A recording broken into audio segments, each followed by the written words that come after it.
পেহেলকে স্নান করিয়ে দেওয়ার আগেই আমি বেডের মধ্যে সাজিয়ে রেখেছিলাম পেহেলের সব রকম গয়না এবং ফুল আর ড্রেস। তো পেহেলের এবার দুধ খেয়ে দিয়ে স্নান করে নিয়ে আসলো ওর পাপা। তারপরে একেবারে পেহেল রেডি হয়ে বসে পড়েছে মামার কোলে। হ্যাঁ, ওর মামা চলে এসেছে ততক্ষণে, ওকে বসিয়ে দেওয়া হয়েছে কোলে। আজকে মানে ভগবানের আশীর্বাদে এত সুন্দর ওয়েদার। এই ভয়ঙ্কর গরমে আমি ভাবছিলাম যে এই মানে যজ্ঞের অগ্নিকুণ্ডের সামনে বসে মানে আমরা কি করে বসবো, আর পুচকু আমাদের পেহেল কি করে বসবে। কিন্তু সত্যি ভগবানের আশীর্বাদ ছিল আমাদের ওপর, পেহেলের ওপর, কি এই দিন এত সুন্দর ওয়েদার, না ছিল বৃষ্টি না ছিল গরম, আর পূর্ব দিক থেকে খুব সুন্দর হাওয়া আসছিল। তো আমাদের আচার্যজিও চলে এসেছেন, এইদিকে মামার কোলে বসে গেছে পেহেল, মেহেলের মাম্মাও চলে এসেছে, আমি রেডি হয়ে চলে এসেছি। এবার আমাদের যজ্ঞে বসার পালা। তো সব দেখে নিচ্ছি সব ঠিকঠাক হয়েছে কিনা, কিছু বাকি রইলো কিনা। এদিকে যজ্ঞে তো বসে গেলাম, আর আমাদের শুরু হয়ে গেছে মন্ত্র। এই ততক্ষণে হচ্ছে দিদি হচ্ছে ভিডিও বানাচ্ছে, আমিও একটু ভিডিও বানিয়ে নিলাম। যতক্ষণে ওরা মন্ত্র করছে ততক্ষণে আমি করে নিলাম ভিডিও। পেছনে মা বসে আছে হাত জোড়ো করে। এবার চন্দন পরিয়ে দিতে বললো আচার্যজি, তোকে চন্দন পরিয়ে দেওয়া হচ্ছে। একে একে যা যা ইনস্ট্রাকশন দিচ্ছে তাই করছি।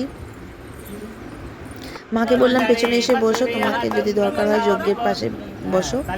মাও পেছনে সিটে মানে সোফাতে এসে বসলো। তারপরে মা আর বাবা মিলে পেহেলকে পরিয়ে দিল জুঁই ফুলের মালা।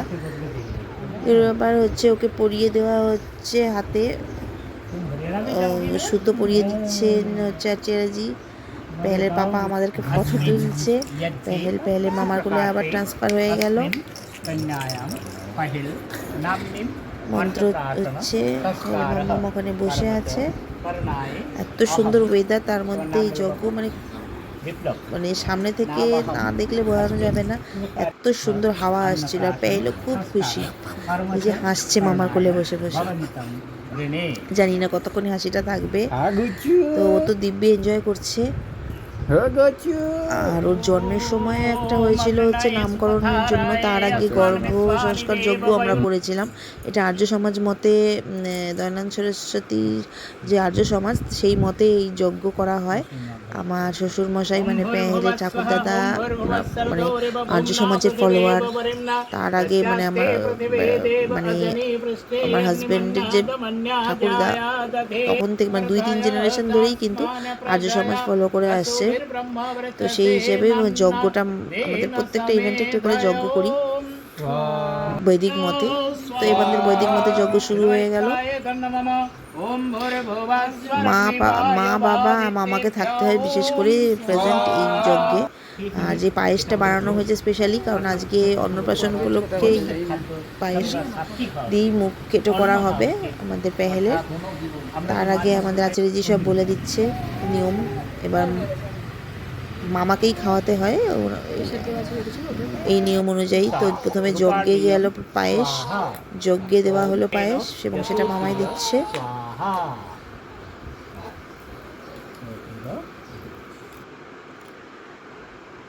তারপরে যজ্ঞের নিয়ম অনুযায়ী তো যজ্ঞের মন্ত্র চলছে আমাদের।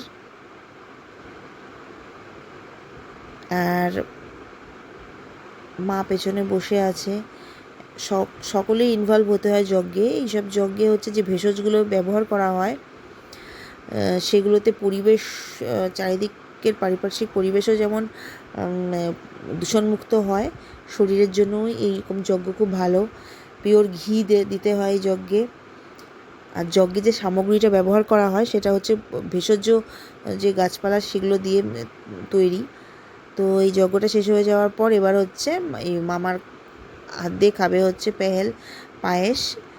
কিন্তু তখন ও আর পারছে না, বিরক্ত হয়ে গেছে, কান্নাকাটি শুরু করে দিয়েছে। ওকে আর রাখা যাচ্ছে না, ওর আসলে খিদু পেয়ে গেছে।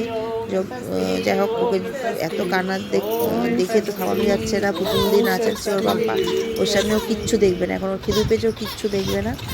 যাক, অন্নপ্রাশনের সময় নাকি শুনেছি যে একটু কাঁদলে ভালো, জানি না এটা কতটা সত্য। তো আমাদের যজ্ঞ শেষ হয়ে যাওয়ার পর সকলে আশীর্বাদ করলো এবং তারপরেই পেহেলকে বসিয়ে দিয়েছি দুধ খাইয়ে এই যে ঝুলার মধ্যে। এখন তো আবার সেই বেজায় খুশি। ঝোলা ঝোলাচ্ছি আমরা, ও পুরো এনজয় করছে, হাসছে, আবার মুখের মধ্যে হাসি ফুটে উঠেছে। ও বাবা, আমরা তো সব রকমভাবেই ভিডিও করার চেষ্টা করছি, কারণ আমাদের ইচ্ছে ছিল একটা ভালো ফটোগ্রাফার দিয়ে ফটো তুলবো, কিন্তু আমরা অতটাও মানে তাল করে উঠতে পারিনি, যাই জন্য সেইভাবে হয় না। সকাল সকাল যেহেতু যজ্ঞটা ছিল, রেডি হয়ে সব কিছু করতে করতে, তাই জন্য নিজেরাই মোবাইলেই যতটা পারছি ভিডিও করে নিয়েছি। এই যে ভালো ভালো পোজ দেওয়া শুরু করে দিয়েছে একজন, কারণ তার পেট এখন ভরে আছে আর কোনো টেনশন নেই, কিন্তু আবার ঘুম পেলে যায় এমন কান্না শুরু করবে। ওনার আবার প্রত্যেকটা ঘুম এবং খাওয়ার টাইমিং আছে, টাইমিংয়ে একটু এদিক ওদিক হলেই উনি বিরক্ত হয়ে পড়েন। তবে হ্যাঁ, আজকে অন্নপ্রাশন উপলক্ষে দেখছি অনেকটাই চুপচাপ আছে। এই যে দোলনার মধ্যে পাপার সঙ্গে বসে পোজ দিচ্ছে।